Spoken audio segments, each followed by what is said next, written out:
विश्वं दर्पणं दृश्यमानं नगरी तुल्यं निजान्तर्गतं पश्यन्नात्मनि माया बहिर्भूतभूतं यथा निद्रया या साक्षात् कुरुते प्रबोधसमये स्वात्मानं मे वाद्वयं तस्मै श्रीगुरुमूर्तये नमः। इदं श्रीदक्षिणामूर्तये ओम।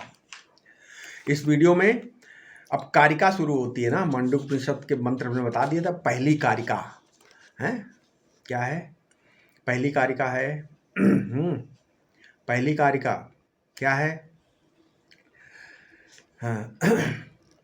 बहिष्प्रज्ञो विभुर्विश्वो अंतः प्रज्ञस्तु तेजसा घन प्रज्ञस्तथा प्राग एक एव त्रिधा स्मृता।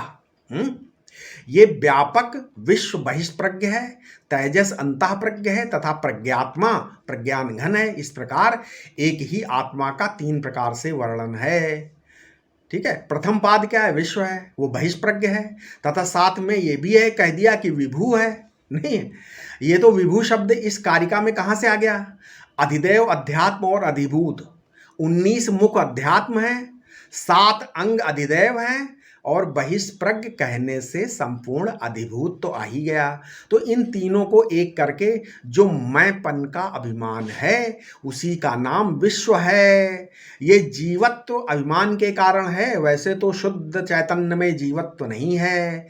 देखो, सूक्ष्म सृष्टि का अभिमानी तो तेजस है, वो विभू है।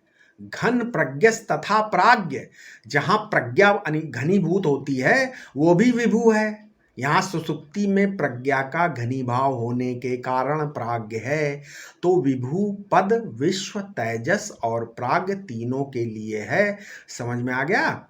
अधिकतर मनुष्य अपने को शरीर या देह ही समझता है तथा स्त्री पुत्र आदि को मेरा समझता है। शरीर को मैं समझने कारण मैं सुखी हूँ, मैं दुखी हूँ ऐसा मानता है। तो राग द्वेष उत्पन्न हो जाते हैं, एक सीमा से बंध जाते हैं। अभी कुछ दिन पहले शाम के समय मैं टहल कर वापस आ रहा था, बचा तो रोड के किनारे चल ही रहा था। अचानक 2 बच्चे 17-18 वर्ष के होंगे अपनी स्कूटी से आ रहे तो बिना इंडिकेटर के मुड़ गए। मुझे देखकर ब्रेक लगाई और स्कूटी स्लिप हो गई, गिर गए। बच्चा बोला, अंकल जी आप दूसरी तरफ देख रहे थे इसलिए मैंने ब्रेक लगाई और गिर गए, आपकी गलती। मैंने कहा अरे इंडिकेटर तो दिया नहीं आपने। तो बोला नहीं आपकी गलती है। तो मुझे थोड़ा सा आवेग आया कि ये क्या बोल रहा है। फिर मैंने कहा भाई मेरी गलती है बेटा, अब जाओ।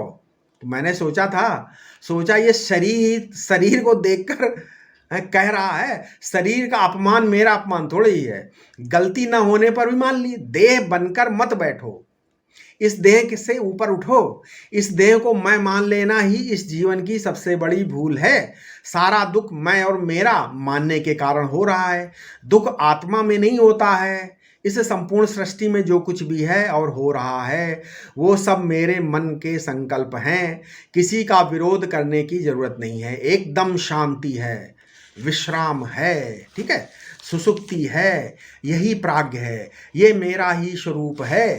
जागृत अवस्था में प्राज्ञ तेजस विश्व तीनों काम करते हैं। स्वप्न में केवल प्राज्ञ और तेजस ही काम करते हैं। ठीक है, विश्व का तेजस में लय हो जाता है, सुसुप्ति में प्राज्ञ रहता है तथा विश्व और तेजस दोनों प्राज्ञ में लय हो जाते हैं। परंतु प्राज्ञ जो है वो विश्व और तेजस में लीन नहीं होता। आओ अब परमात्मा को ढूंढें।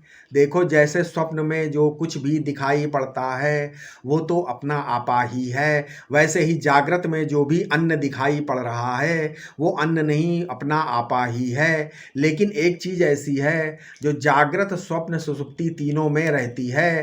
तत्त्वमसि आदि महावाक्य द्वारा वही वस्तु अनुभव कराई जाती है। इसलिए तुरीयम त्रिषु संततम, तुरी ही वह वस्तु है जो जागृत स्वप्न सुषुप्ति तीनों में रहती है, जो विश्व तेजस और प्राज्ञ तीनों में है, जो ब्रह्मा विष्णु महेश तीनों में है।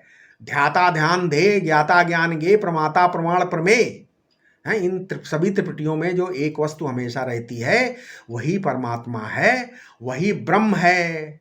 नैतादृशम ब्रह्मणस्यास्ति वित्तम यथैकता समता संगता चा। ब्रह्मज्ञानी के जीवन में 3 ही संपत्ति होती, इससे बढ़कर कुछ नहीं होता। क्या?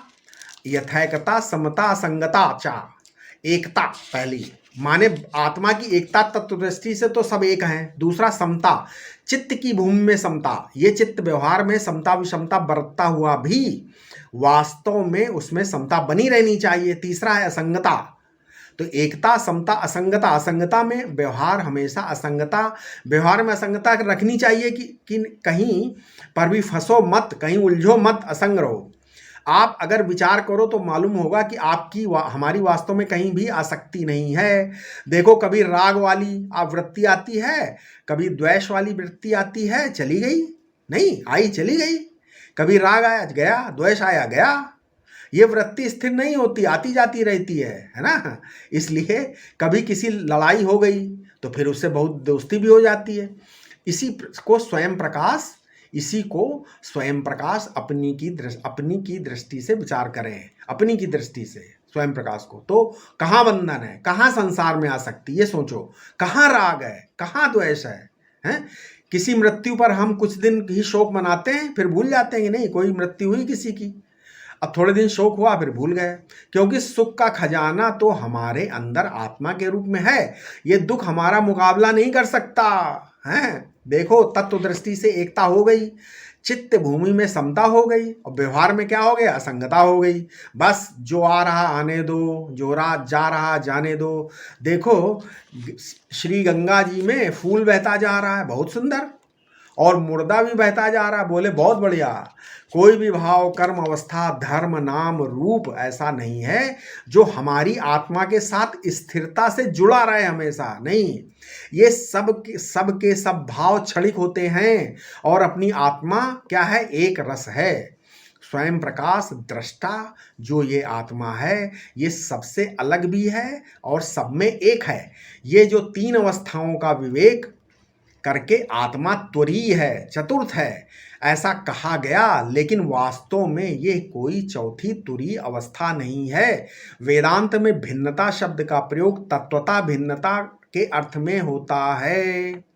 जैसे घड़ा और कपड़ा अलग अलग है, ये अर्थ वेदांत में भिन्नता का नहीं है। तो फिर भिन्नता का अर्थ वेदांत में क्या है? जैसे घड़े से मिट्टी अलग है, समझे? माने घड़ा कपड़ा नहीं है, कपड़ा घड़ा नहीं है। इस प्रकार से जैसे व्यतिरेक होता है, ऐसी पृथकता नहीं होती है। कैसी होती है? पृथक माने हमसे विलक्षण है, माने विलक्षण है। जैसे घड़े का लक्षण है पतली गर्दन, नीचे का आकार पेट जैसा, ये लक्षण मिट्टी में नहीं है ना। माने दोनों के लक्षण अलग अलग हैं, लेकिन स्वरूप दोनों का अलग अलग नहीं है। घड़े और मिट्टी का स्वरूप तो एक ही है। यही भिन्नता का अर्थ है, ठीक है, यही व्यतिरिक्तता का अर्थ है वेदांत में। देखो आत्मा प्रपंच रूप तीन पाद से व्यतिरिक्त है, एक है अनेकता। जो अनेकता है प्रतीति मात्र है, अलग। आत्मा असंग है, ये असंगता भी दो प्रकार की होती है। एक जो कोई दूसरी वस्तु है और उससे असंग हो जाए, दूसरा जैसे कोई वस्तु वास्तव में है ही नहीं और उससे असंग है। समझ में आया?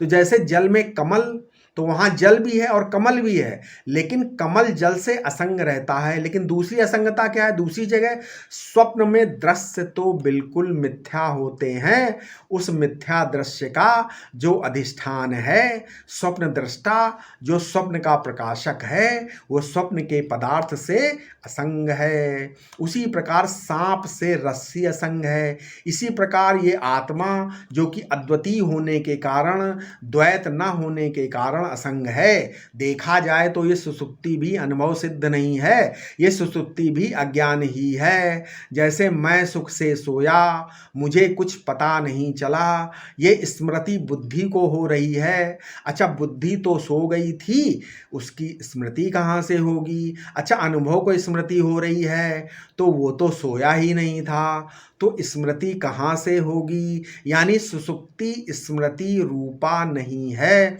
तब फिर क्या है? ये अपने आप में कल्पित है, अपने आप में आरोपित है। वस्तुता तो हमारी सुसुप्ति कभी हुई ही नहीं, मैं कभी सोया ही नहीं। समझ में आया मैं क्या क्या बताना चाहता हूँ? इसलिए बृहदारण्यक श्रुति कहती है, बृहदारण्यक उपनिषद में आया, नहीं दृष्टुर दृष्टे विपरिलोपे विद्यते अविनाशित्वात्। बृहदारण्यक 4:3-23। श्रुति ने कहा कि ये जो दृष्टा है इसकी दृष्टि का लोप कभी नहीं होता, क्योंकि ये अविनाशी है। ये तो देश काल वस्तु से अपरिछिन्न जगमग जगमग झिलमिल झिलमिल करता नित्य शुद्ध बुद्ध मुक्त चेतन है। इसमें सुसुप्ति नहीं है। अब मृत्यु को भी समझ ले, मृत्यु क्या है? जैसे मैं सोया था, ये स्मृति नहीं है, कल्पना है। और मैं मरूंगा, ये भी सच्चाई नहीं, क्या है? कल्पना है। अच्छा, आपने जीव को मरते देखा है कि देह को मरते देखा है? किसको मरते देखा है? देह तो मरता ही नहीं, क्योंकि वो तो पंचभूत है। और देह के मरने नष्ट होने पर भी पंचभूत तो रहता ही है। अच्छा, आत्मा तुमने कभी देखी नहीं, तो उसका मरना कहाँ से देखोगे? इसलिए अपने आत्मा के अज्ञान के कारण ही हम अपने में मृत्यु की कल्पना कर लेते हैं। वास्तव में मृत्यु क्या है? अज्ञान। गांठ बांध लो इसे। सुषुप्ति क्या है? अज्ञान। अपने स्वरूप को न जानना ही यही मृत्यु का कारण है, यही सुषुप्ति का कारण है। अपने स्वरूप को जान लो तो ना तुम्हारे सुषुप्ति रहेगी और ना मृत्यु रहेगी। अब बच गए जागृत और स्वप्न। अब देखो, स्वप्न काल में सच्चा मालूम पड़ता है तथा जागृत काल सच्चा मालूम पड़ता है। नहीं तो जागृत काल में स्वप्न झूठा मालूम पड़ता है और स्वप्न काल में जागृत काल की स्मृति नहीं होती। तो स्वप्न का बाद जागृत से होता है और जागृत का बाद स्वप्न से होता है कि नहीं? तो ये तो सुंदोपसुंद न्याय से बाधित हो जाते हैं दोनों। जागृत और सुषुप्ति दोनों बाधित हो गए। किससे? सुंदोपसुंद न्याय से। महाभारत में सुंद उपसुंद की कथा आती है कि दोनों ने तपस्या की, ठीक है, सुंद उपसुंद, और ब्रह्मा जी से वर मांगा कि हम दोनों अमर हो जाएं। तो ब्रह्मा जी ने कहा, भाई ये अमर होने का वरदान तो मैं नहीं दे सकता। तो वे दोनों बोले कि अच्छा, अगर हम दोनों मरे तो दोनों एक दूसरे के हाथ से ही मरे। दोनों भाई थे। बोले हम दोनों क्यों मारेंगे एक दूसरे को? उन दोनों ने सोचा कि हम तो भाई भाई हैं, इतनी आपस में प्रेम है, हम एक दूसरे से लड़ेंगे। तो क्या हुआ? अब ब्रह्मा जी बोला, ए मस्तु, ठीक है। अब एक तिलोत्तमा नाम की अप्सरा थी, ठीक है, तिलोत्तमा नाम, महाभारत में कथा है। एक तिलोत्तमा नाम की अप्सरा आई। वे दोनों इस अप्सरा के कारण एक दूसरे से लड़कर मर गए। आपने अष्टावक्र गीता में पढ़ा होगा कि राजा जनक को यह भ्रम हो गया था कि स्वप्न में भिखारी था, सच्चा था, कि जागृत में मैं राजा हूं, ये सच्चा। तो अष्टावक्र जी ने कहा, समाधान किया था ना, अष्टावक्र गीता में हमने दूसरे वीडियो में चल रही है ना। तो जो अष्टावक्र जी ने इसका समाधान किया था ना कि ये न सच्चा ना वो सच्चा, दोनों भान मात्र हैं, दोनों प्रतीति मात्र हैं। कहने का अभिप्राय ये है कि क्या? कहने का अभिप्राय ये है कि ये जागृत और स्वप्न परस्पर विरोधी होने के कारण स्वयं ही झूठे सिद्ध हो जाते हैं। इन्हीं दोनों के कारण ही ये प्रपंच सिद्ध होता है। जब ये दोनों परस्पर विरोधी सिद्ध हो गए, जागृत और स्वप्न, तो दोनों ने एक दूसरे को काट दिया। तथा जो साक्षी है, तटस्थ है, वो ज्यों का त्यों बना रहा। तो सुंदोपसुंद न्याय से दोनों परस्पर कटकर विखंडित हो गए। ये विश्व तेजस और प्राज्ञ का जो विवेक है वो तुरी के ज्ञान में पर्यवसित होता है। माने ये बोध होता है कि हम इन तीनों अवस्थाओं से अलग हैं। अब श्री गौड़पादाचार्य जी कारिका द्वारा अनेक श्लोक बोल रहे हैं कि ये जो जागृत अवस्था है, इसी में से विश्व तेजस और प्राज्ञ का अनुभव होता है। अब इसके बाद हम अगले वीडियो में दूसरी कारिका बताएंगे, ठीक है। आशा है आपको जरूर समझ में आ गया है। नहीं, इस वीडियो को साझा करें, ठीक है। ओम शांति शांति शांति।